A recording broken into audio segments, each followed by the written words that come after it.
Bismillahirrahmanirrahim. Alhamdulillah ala ihsanihi wa syukru lahu ala tawfiqihi wa imtinanihi. Asyhadu an la ilaha illallah wahdahu la syarika lahu ta'ziman li sya'nihi. Wa asyhadu anna Muhammadan 'abduhu wa rasuluhu ad-da'i ila ridwanihi. Allahumma salli wa sallim wa barik ala nabiyyina Muhammadin wa ala alihi wa sahbihi wa ikhwani.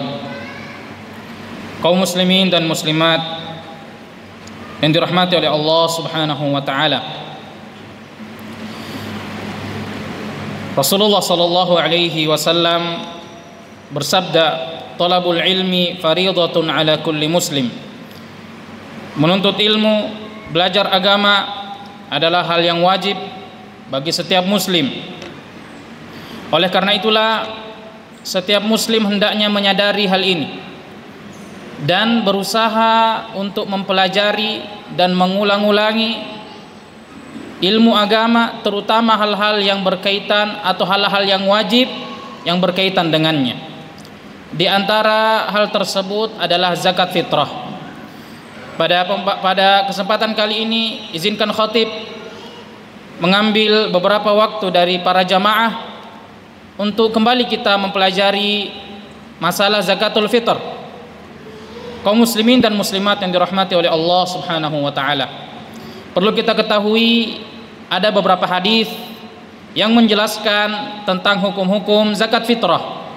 Di antaranya hadis yang pertama adalah hadis Ibnu Umar radhiyallahu anhuma yang disebutkan di dalam kitab Sahih Bukhari dan Muslim. An Ibnu Umar radhiyallahu anhuma, dari sahabat Ibnu Umar radhiyallahu anhuma, beliau berkata, farada Rasulullah sallallahu alaihi wasallam zakatal fitri sa'an min tamrin aw sa'an min sya'irin 'ala al-'abdi wal hurri wadh-dhakari wal untha was-saghiri wal kabiri minal muslimin wa amara biha an tuadda qabla khurujin nasi ila shalah. Dari sahabat Ibnu Umar radhiyallahu anhu, beliau berkata, Rasulullah sallallahu alaihi wasallam mewajibkan zakat fitrah sebanyak 1 sa' dari kurma atau 1 sa' dari gandum atas setiap budak maupun orang yang merdeka, laki-laki maupun perempuan, anak kecil maupun orang yang sudah tua, orang besar, minal muslimin, dari kaum muslimin. Dan Nabi sallallahu alaihi wasallam memerintahkan untuk mengeluarkan zakat fitrah sebelum keluarnya para manusia menuju salat. Hadis ini memberikan kita beberapa pelajaran. Yang pertama, hukum zakat fitrah adalah wajib. Sebagaimana yang disebutkan di dalam hadis ini, farada Rasulullah sallallahu alaihi wasallam mewajibkan, dengan kata farada. Ini artinya wajib. Kemudian yang kedua, zakat fitrah wajib atas setiap orang dari kalangan kaum muslimin. Adapun orang kafir maka tidak wajib baginya mengeluarkan zakat fitrah. Dan wajib atas setiap orang, baik dia orang yang merdeka maupun budak, laki-laki maupun perempuan, anak kecil maupun orang tua.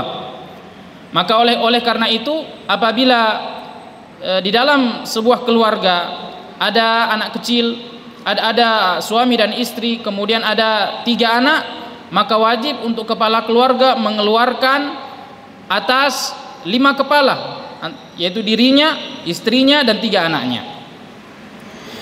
Hadis ini juga menjelaskan kepada kita bahwasanya waktu wajibnya mengeluarkan zakat fitrah adalah ketika terbenamnya matahari di akhir bulan Ramadan, atau masuknya atau ketika sholat maghrib di malam takbiran. Maka disitulah wajib untuk mengeluarkan zakat fitrah. Maka barang siapa yang misalnya dilahirkan baginya seorang anak sebelum terbenamnya matahari, maka wajib baginya untuk mengeluarkan atas anaknya tersebut. Akan tetapi apabila anaknya lahir setelah sholat maghrib, maka tidak wajib baginya untuk mengeluarkan zakat fitrah atas anak tersebut, karena anak tersebut tidak mendapati bulan Ramadan. Kemudian hadis yang kedua, hadis yang diriwayatkan oleh Imam Abu Dawud dan Ibnu Majah dari sahabat Ibnu Abbas hadis Ibnu Abbas. An Ibnu Abbasin radhiyallahu anhuma, dari sahabat Ibnu Abbas radhiyallahu anhuma. Qal, beliau berkata, farada Rasulullah sallallahu alaihi wasallam zakatal fitri tuhratan lis-shaim minal lagwi war rafath wa tu'matan lil masakin. Man addaha qabla as-salati fahiya zakatun maqbulah wa man addaha ba'da as-salati fahiya shadaqatun minas shadaqat. Rasulullah sallallahu alaihi wasallam mewajibkan zakat fitrah sebagai bentuk penyucian bagi orang-orang yang berpuasa dari al-lagu, dari perbuatan sia-sia, warrafath, dan dosa, wa tu'matan lil masakin, dan untuk memberikan makan bagi orang-orang yang miskin. Man addaha qabla shalah, siapa yang menunaikan zakat fitrahnya sebelum salat Idul Fitri, fahiya zakatun maqbulah, maka ini adalah zakat fitrah yang diterima. Wa man addaha ba'da shalah, dan barang siapa yang menunaikan zakat fitrahnya setelah salat Idul Fitri, fahiya shadaqatun minas shadaqat, maka dia hanya terhitung seperti sedekah biasanya. Hadis ini memberikan kita beberapa faedah, beberapa kesimpulan. Yang pertama, seperti hadis yang pertama yang kita sebutkan, bahwasanya zakat fitrah adalah hal yang wajib. Kemudian yang kedua, hadis ini juga menjelaskan tentang hikmah disyariatkannya zakat fitrah. Rasulullah sallallahu alaihi wasallam mengatakan di sini, yang pertama sebagai bentuk penyucian, zakat fitrah sebagai bentuk mensucikan orang-orang yang berpuasa. Di waktu kita berpuasa dari awal sampai akhir, kita seringkali melakukan hal-hal yang sia-sia, baik itu perkataan-perkataan sia-sia, ataupun kita kadang banyak tidurnya di bulan Ramadan ini. Maka zakat fitrah menyucikan orang-orang yang seperti ini. Kemudian yang kedua, ar-rafath, dari dosa-dosa, dari hal-hal yang buruk. Mungkin kita melakukan hal-hal yang tidak diridhai oleh Allah Subhanahu wa taala, baik itu mencaci maki seseorang, bertengkar dengan istrinya, ataupun dia mengatakan hal-hal yang tidak diridhai oleh Allah, atau melihat hal-hal yang dilarang oleh Allah Subhanahu wa taala. Maka ini semua ketika seseorang menunaikan zakat fitrahnya, maka insya Allah dosanya akan diampuni oleh Allah Subhanahu wa taala. Dan yang alasan yang kedua, hikmah disyariatkannya zakat fitrah untuk memberikan makan kepada orang-orang miskin. Oleh karena itulah para ulama mengambil kesimpulan dari hadis ini, bahwasanya zakat fitrah hanya diperuntukkan untuk orang miskin, orang fakir dan miskin saja, bukan untuk 8 golongan yang disebutkan di dalam Al-Qur'an, orang-orang yang mendapatkan zakat. Karena yang dimaksud dengan 8 ini adalah orang-orang yang mendapatkan zakat harta, zakat mal, bukan orang-orang yang mendapatkan zakat fitrah. Karena maksud dari zakat fitrah, kata para ulama, untuk memberikan makan orang-orang yang tidak memiliki makanan di malam Idul Fitri dan di hari Idul Fitri.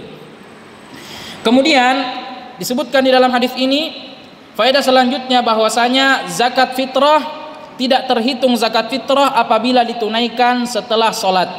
Apabila dia ditunaikan setelah salat Idul Fitri, dia hanya terhitung seperti sedekah biasa. Akan tetapi apabila seseorang sudah lewat, kata para ulama, sudah lewat salat Idul Fitri dan dia belum menunaikan zakat fitrahnya, hendaknya dia tetap menunaikan zakat fitrahnya sambil beristighfar kepada Allah Subhanahu wa taala. Kemudian hadis yang ketiga adalah hadis Abi Sa'id Al-Khudri radhiyallahu anhu, yang diriwayatkan oleh Imam Bukhari dan Muslim dan yang lainnya. An Abi Sa'id Al-Khudri radhiyallahu anhu, dari sahabat Abu Sa'id Al-Khudri radhiyallahu anhu, yaqul, beliau berkata, kunna nukhriju zakatal fitri, kami dahulu di zaman Nabi mengeluarkan zakat fitrah sa'an min ta'amin, sebanyak 1 sa' dari makanan, au sa'an min sya'irin, atau 1 sa' dari gandum, au sa'an min tamrin, atau 1 sa' dari kurma, au sa'an min aqitin, atau 1 sa' dari keju, au sa'an min zabibin, atau 1 sa' dari kismis, yaitu anggur kering. Dari hadis ini kita dapat mengambil kesimpulan tentang hukum apa yang dikeluarkan di dalam zakat fitrah. Apa yang dikeluarkan dalam zakat fitrah. Di dalam hadis ini jelas menyebutkan sa'an min ta'amin, 1 sa' dari makanan. 1 sa' yaitu 1 sa' adalah ukuran volume, yaitu 4 genggaman. satu telapak tangan seperti ini disebut dengan 1 mud, sedangkan 1 sa' sebanyak 4 mud. Jadi sebanyak seperti ini. Oleh karena itulah para ulama berbeda pendapat berapakah yang dikeluarkan dari zakat fitrah. Apakah 2,5 kilo atau 3 kilo? Apa yang menyebabkan perbedaan pendapat ini? Karena di zaman Nabi Shallallahu Alaihi Wasallam, Nabi Shallallahu Alaihi Wasallam mengeluarkannya dalam bentuk volume, yaitu 1 sa', yaitu dengan volume, dengan literan. Adapun kita, manakala kita mengkonversikan volume menjadi berat, menjadi massa, ya, maka inilah yang menyebabkan perbedaan tentang berapa kilo yang dikeluarkan untuk zakat fitrah. Berapa kilo yang dikeluarkan untuk zakat fitrah? Maka berbeda-bedalah para ulama. Karena zakat fitrah, misalnya 1 sa' dari kurma, 1 sa' dari kurma tentu berbeda dengan 1 sa' dari kismis. Begitu pula berbeda dengan 1 sa' dari beras.